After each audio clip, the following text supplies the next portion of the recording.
Welcome to Beyond the Range podcast, boosting Wyoming's economy. We're traveling to all corners of the Equality State, talking with thought leaders about how Wyomingites navigate new paths towards economic diversification. The Beyond the Range podcast is brought to you by the Wyoming Truth. Established in 2021, the Wyoming Truth is a nonpartisan, nonprofit news operation dedicated to helping the community and fighting for the rights of local citizens. And YourGuides.io, a Wyoming-based blockchain startup transforming travel experiences for remote workers and digital nomads. Founded in 2021, YourGuides.io is a crowdsourced travel intelligence platform honoring great adventures and great adventurers. I'm your host, Marko Ruble, a lifelong resident of Wyoming, a father, entrepreneur, and artist. So now, let's go beyond the range.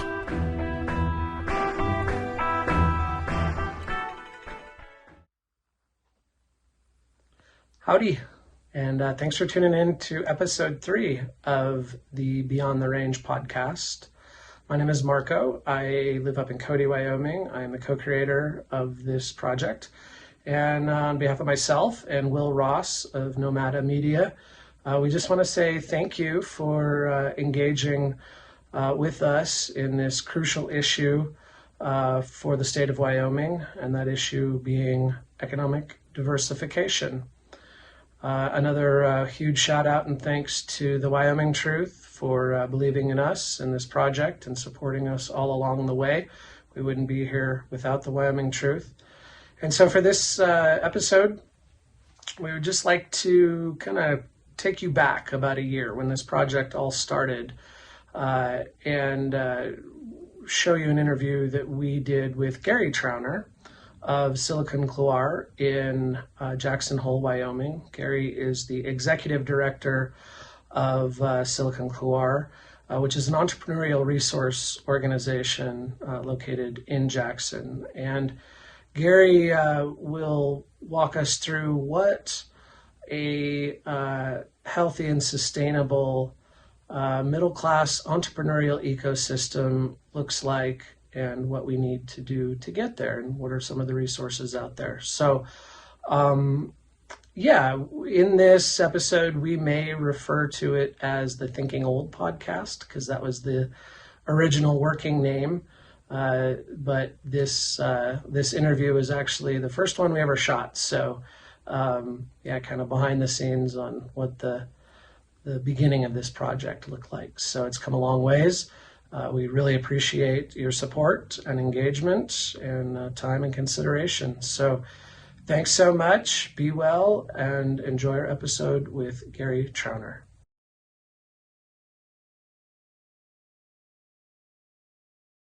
Today, our pilot episode, our very first guest is somebody I'm very excited for you to meet. If you haven't already, Gary Trauner. Thanks for having me, Marko. I really appreciate it. And I'm honored to be your first guest. Dude. Okay, so we have 20 minutes to make a better future. Great. Good luck. I'm trying. Who are you? So my name's Gary Trauner. I'm the executive director of Silicon Couloir, which is a nonprofit 501c3 based out of Teton County, Wyoming. I've been a Wyoming resident for over 30 years. I've been an entrepreneur myself. I've been the chief operating officer of our regional medical center. I've been engaged in politics in a little bit here and there. But really my background is business and entrepreneurship. I started several companies here in Wyoming. And now I just get to give back and I get to help and I get to hopefully lend whatever expertise I have to people that are trying to start their own ventures as well. So I'm excited about it. Well, on behalf of the rest of us, thank you so much. We need institutional knowledge.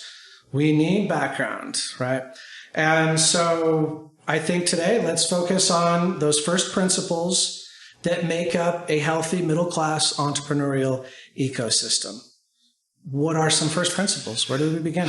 You know, it's challenging. There are so many factors that matter, but I'd start with saying that I think setting up an atmosphere that's conducive to opportunity, right? Whether it's in your community, in your business, private sector, wherever the case may be, in your government, but creating the view that opportunity matters, that people have opportunity to succeed. That's number one. Number two is living in a community where the private sector is willing to pay in a way that means you have a meaningful, well-paying job. Right. I think at the end of the day, if you're going to be an entrepreneur, if you're going to start something, you need to know that you can make a living, that you can live where you're going to live, which does kind of move into affordability, right? I happen to live in an area that's getting pretty unaffordable, and it's difficult and it's challenging for our organization. It's starting to happen in other communities around Wyoming as well. Cody, Sheridan, you name it. So, making sure that you've got the ability to have a dynamic and diverse, not just economy, but a diverse group of people that drives that economy, right? Everything from service workers all the way up to what you call your middle class, to, a management class, for lack of a better way of putting it. So I think that's another thing that's an important underpinning that you need to have. And then I guess the last thing I would say was having a supportive private sector. I'll get into it maybe a little bit down the road, but it's my sort of 3-sector structure theory that I think is really important in looking at everyone's community and how those 3 sectors interact. I'll define that, but opportunity, affordability, and sort of the ability to have a supportive private sector where people can get meaningful, well-paying jobs. Yeah. So curious. Okay, so the 3-sector structure theory. That was my tease. Yeah. So every community has 3 sectors, in my view: public sector, private sector, and nonprofit sector. The public sector, government, tends to be reactive instead of proactive. Politicians don't like to stick their neck out. They don't want to lose their job. They're not going to get ahead of the curve, notwithstanding the fact that I ran for office and wanted to be part of it. The nonprofit sector tends to fill the gaps between the public and the private sector. So let's say you're interested in the arts or the environment or education, and you feel that government or the private, and both the private sector, aren't getting it done in your area of interest. You might get together with some other people and say, I want to start a nonprofit in education or the arts. So it fills the gaps. The 800-pound gorilla on the block is the private sector. It's where most of the money is, most of the financial capital is, most of the, not all the intellectual capital, but a lot of it is there as well. So the question is, can you guide the private sector? We call it Profit People Planet. We understand that every company needs to be profitable to stay in business. We understand that most, if not every entrepreneur wants to be financially successful. We're all about that. Absolutely. But we're not about people doing that on the backs of their staff or on the people on the backs of their community. We want, you can do well by doing good, and you can do good by doing well. So we want to work with entrepreneurs and with ventures that understand that. And if you've got a community where you can mold the private sector to understand that, you're well on your way to a diverse economy that's good for our state. Okay, so the 3-sector structure theory, and it seems to be all about community. And that community then can unlock and show viability with that private sector, right? And so almost like, if I'm reading this correctly, to borrow an old adage, a rising tide is going to float all boats, in a sense. I think generally, and of course it is important to have the support of the public sector, and even the nonprofit sector as well. And one instance is that here in Teton County, Wyoming, we've got over 200 nonprofits. They're a critical part of our economic diversity, right? To some extent. Might not be that way in every community, but here it is. So working with all 3 of those together, but again, just to relate that the granddaddy on the block is the private sector.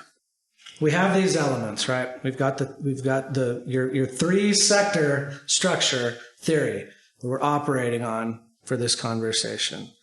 Now, let's move into a different question.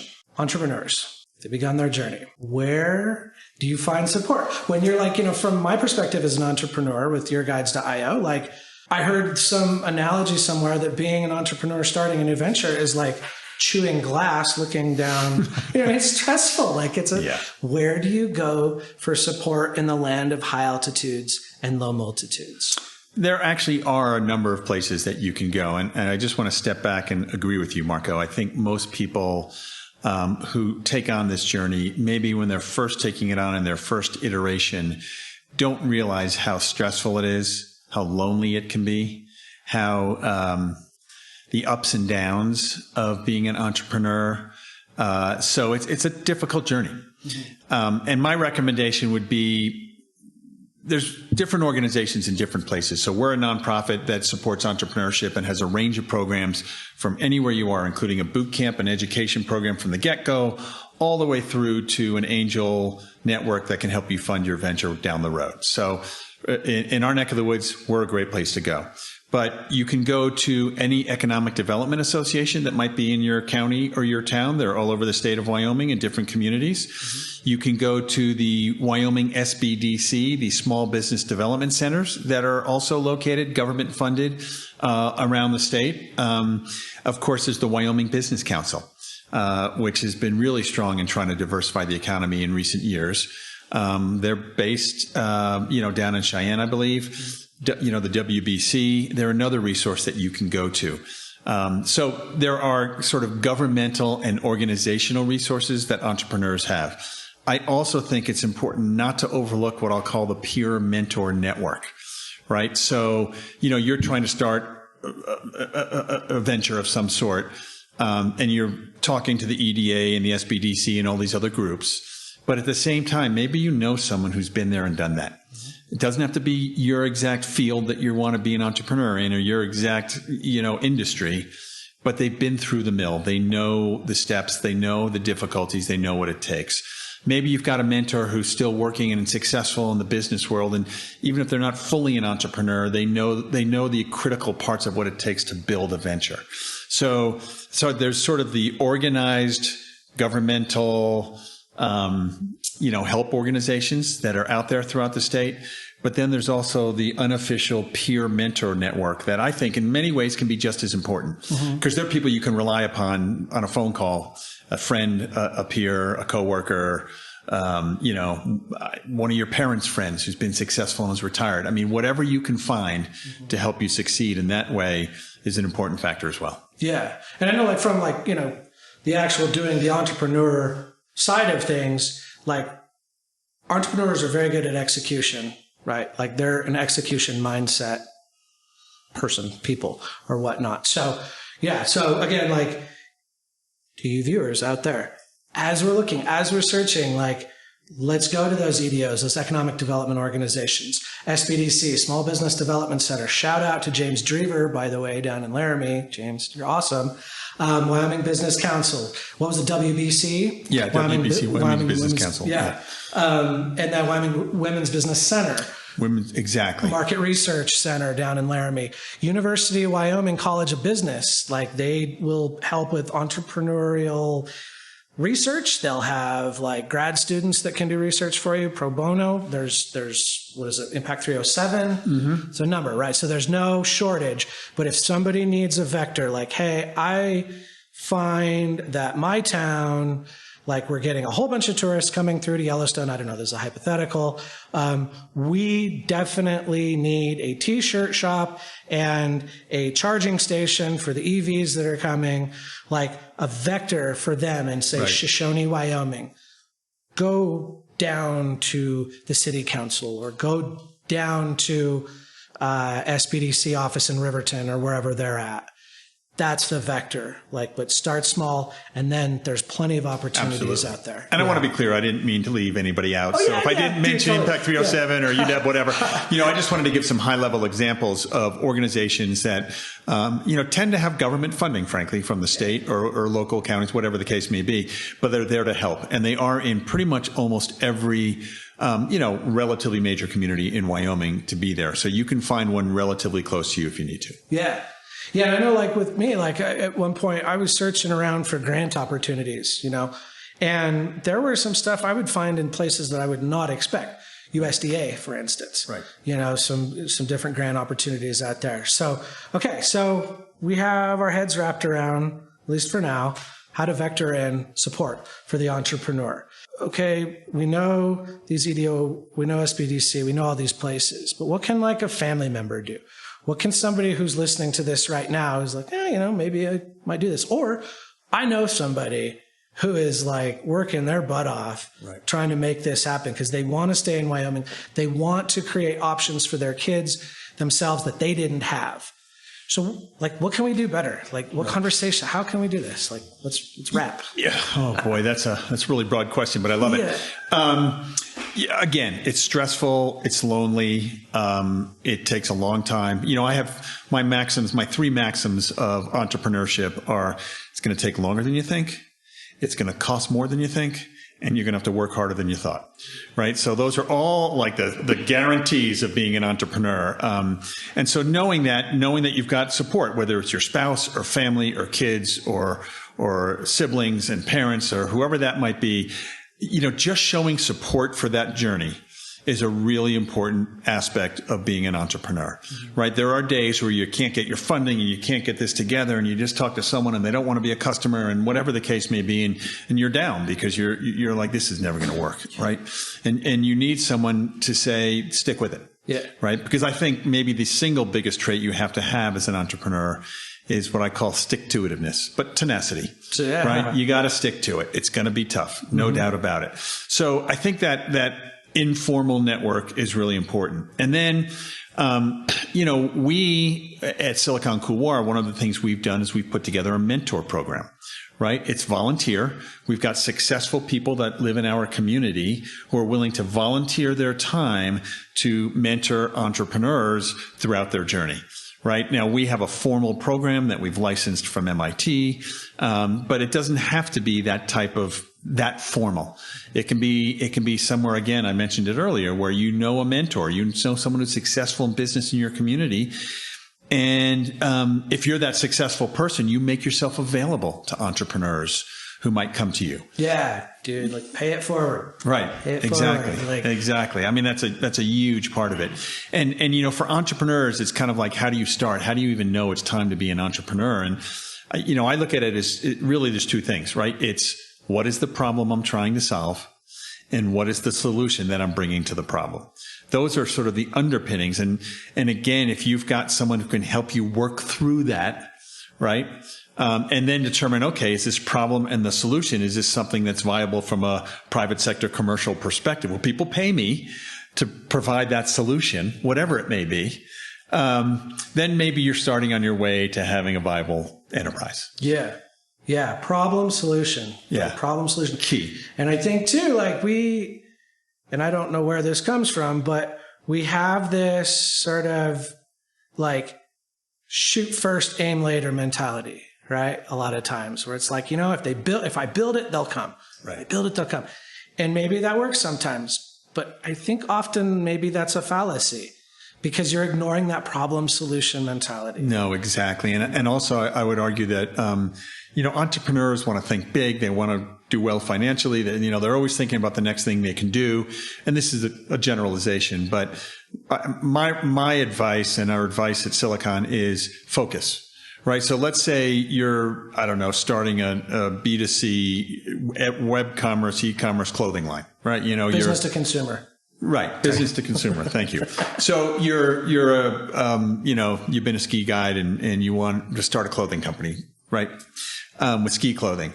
But then you're starting to think, well, maybe I can branch out into skis and maybe I can branch out into backpacks. Oh my gosh, there's someone came to me yesterday and they wanted something that, they wanted some gloves and I hadn't thought about that.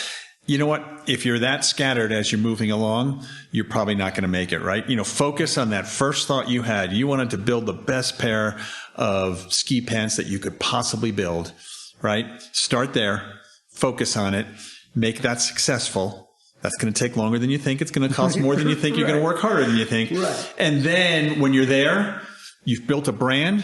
Now you've got the legitimacy to go branch out into wherever you want to go. So I think that's an important factor as we talk about entrepreneurship. Focus. Yeah, focus. Yeah. And that's where, the new entrepreneur, the budding entrepreneur, I don't care if they're like a high school kid or senior citizen, focus starts with the problem solution mentality. Absolutely. Leaning into that and just keeping it simple, day in, day out. And it's so enticing to start going huge picture and all these things and really focus. So I appreciate you saying that. And I will say, it doesn't matter whether you're a sugar beet farmer, up in the northwest corner of the state, or involved in energy, somewhere else in the state, or tourism here in Teton, whatever you are, you're an entrepreneur if you're starting your own venture in a small business. So again, problem, solution. Yeah. And those entrepreneurs, I think maybe the solace at the end of the day, that I've experienced, that other entrepreneurs that I know experience, is there's some sort of in the back of your head, you are a part of a noble pursuit, right? In Wyoming, we desperately, I think, and this is just me talking, but we desperately have this problem, this need of economic diversification. Absolutely. We can get into the politics. We don't need to, because we all have our opinions on all of that. But it does start with the small business. The small business starts with an entrepreneur. The entrepreneur starts with the problem solution. And then, in light of all of that, and when things come together and you have this sector structure, and you have this institutional knowledge and this access to mentors, which then opens up access to abundance, however that is, at the end of the day, after the 983rd no, this ain't going to happen, and the 1,000 days in, where you're like, oh man, I'm barely making it. There is something in the back of the minds of entrepreneurs, and I've seen it. It's that, that tenacity that you are, and particularly in Wyoming, you are part of a noble pursuit.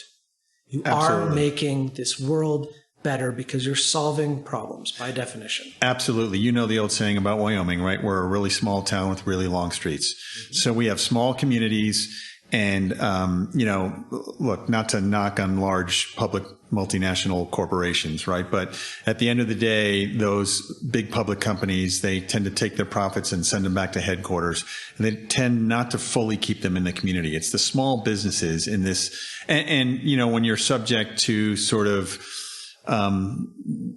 if you're almost like an industry town or an industry state, you're subject to the whims and the successes and failures of that industry.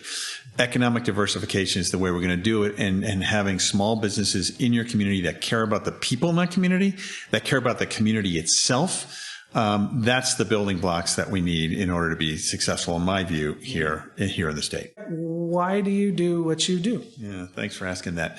I want to make a difference. I mean, it's really that simple. I always have. And I've always been torn between what I'll call the macro and the micro.